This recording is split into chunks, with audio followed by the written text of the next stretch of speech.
আমি অত্যন্ত দরিদ্র পরিবারের সন্তান। আমার বাবা কৃষক। আলহামদুলিল্লাহ নিজের যোগ্যতায় আজকে পুলিশের চাকরি পাওয়ার অনুভূতি বলে শেষ করার মতো না। ধন্যবাদ আল্লাহকে। আলহামদুলিল্লাহ চাকরিটা পেয়ে খুব ভালো লাগতেছে। আজ আমার বাবা শুনে খুব খুশি হয়েছে। আমি খুব চেষ্টা করছি চাকরির জন্য, ইনশাল্লাহ আল্লাহ তাআলা রিজিকে রাখছিল। ইনশাল্লাহ কোনো টাকা পয়সা ছাড়া, কোনো সুপারিশ ছাড়া ইনশাল্লাহ আমি চাকরিটা পাইছি। আমার ফ্যামিলি এখন আগে থেকে একটু সচ্ছল হবে, ছোটো ভাই দিয়ে ভালো মতো পড়াশোনা করাতে পারবো, মা বাবাদের ভালো মতো সেবা করতে পারবো। এটাই ইনশাল্লাহ চাকরি পেয়ে খুব ভালো লাগতেছে। অনুভূতি তো খুবই ভালো।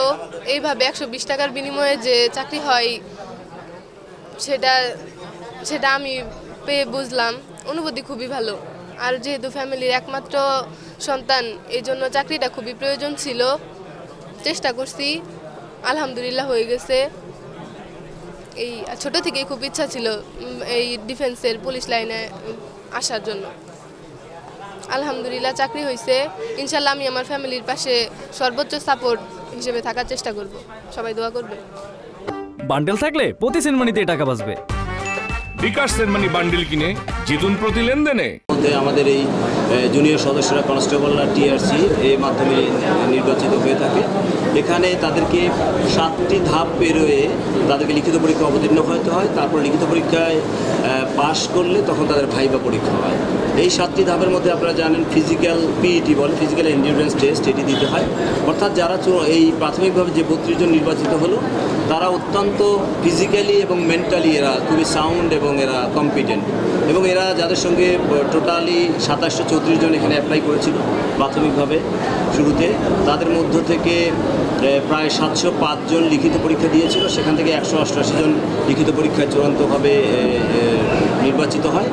এরপরে ভাইবার মাধ্যমে আমরা 32 জনকে প্রাথমিকভাবে নির্বাচিত করতে পেরেছি এবং সেখানে আমরা 6 জনকে ওয়েটিং লিস্টে রাখতে পেরেছি। এই 32 জনের মেডিকেল হবে। মেডিকেলে তারা কোয়ালিফাই করবে, তারা ট্রেনিংয়ের জন্য বিভিন্ন ট্রেনিং ইনস্টিটিউশন আছে আমাদের, জানেন আপনারা, সেখানে তারা যাবে।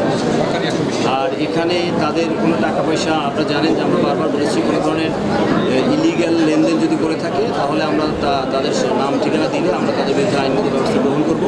আমাদের ইন্সপেক্টর জেনারেল স্যার এবং আমাদের ডিআইজি স্যারের প্রুডেন্ট ইনস্ট্রাকশনের মাধ্যমে আমরা এটি করতে সক্ষম হয়েছি এবং অতীতে আমরা যেমনটি করেছি এবার তার চেয়ে ভালো করেছি। ভবিষ্যতে আমরা আরও ভালো করবো ইনশাআল্লাহ। আমরা এখানে কোনো ধরনের পারসুয়েশন নেই, কোনো ধরনের নেপোটিজম নেই, কোনো ধরনের নন প্রফেশনাল কোনো অ্যাক্টিভিটিস নেই। আমরা এখানে অত্যন্ত ইন্টিগ্রিটির মাধ্যমে এই 32 জনকে প্রাথমিকভাবে নির্বাচিত করতে সক্ষম হয়েছি। আর এখানে ওই যে শুধুমাত্র অ্যাপ্লাই করতে ওই রোলের জন্য ওই ফাইনালি যখন রিটেনের জন্য কোয়ালিফাই করে তখন 120 টাকা তাদেরকে সরকারি খাতে জমা দিতে হয়। এটি তাদের একমাত্র